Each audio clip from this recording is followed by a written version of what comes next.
30 p.m., a little bit after sunset on the 28th of December 2025. We're going to do a 15-minute view of the moon.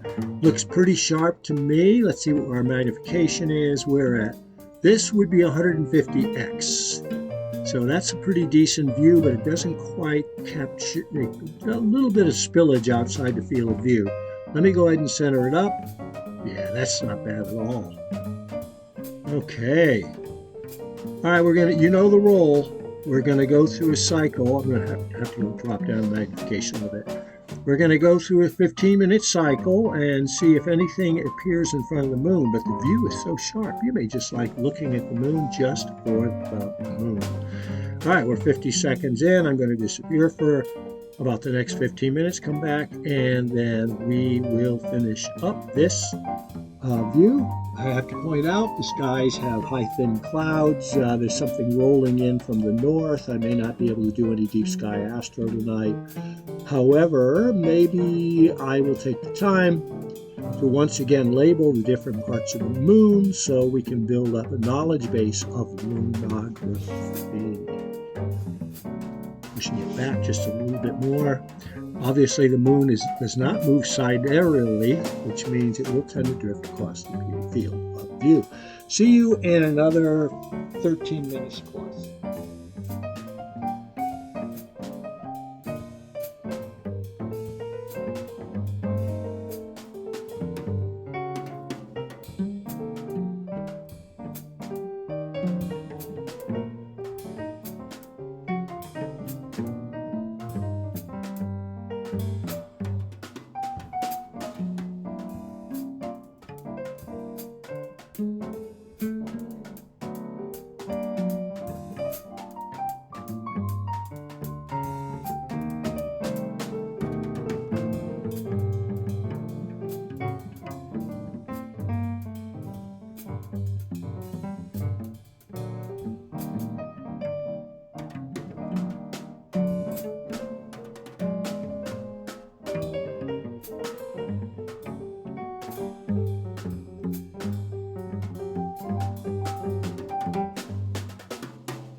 It looks like we got a little drifty here. I wonder what happened. Let's push it back up to the center. Wow, that means the scope is not tracking particularly well from what I can tell. Yeah. So we're 13 minutes, 30 seconds in. I don't know if we saw anything. The view is pretty sharp. Now I can go and remove, just for the last minute, I am going to change the exposure time and remove that for the mirror in front of the scope. That's going to brighten it up. And then what I'm going to do is, should be able to improve the resolution of the screen. So let's run the exposure time down. You see how much brighter it got, right? Now this should improve the resolution from, let's say, maybe 3 arc seconds down to about an arc second. But because the sky may not support it, or slightly, we need to make a slight adjustment in the focus. You can still watch for anything flying over. Adjust the focus. Find the knob. The scope's pointing in the wrong direction. There we go. You know what I found it. That's about as good as it's going to get. Alright, so that should be the most highest resolution view we're going to get of the moon this evening. I had to go to an exposure time close to 10 milliseconds, down to about 50 milliseconds to get rid of the surplus of light that we were collecting on the part of the scope. Okay, we're now 15 minutes in, and I am going to say, seize the night, which hopefully will be a decent one. In about an hour, I should be able to start collecting photons from the NGC camera. Hasta lunes.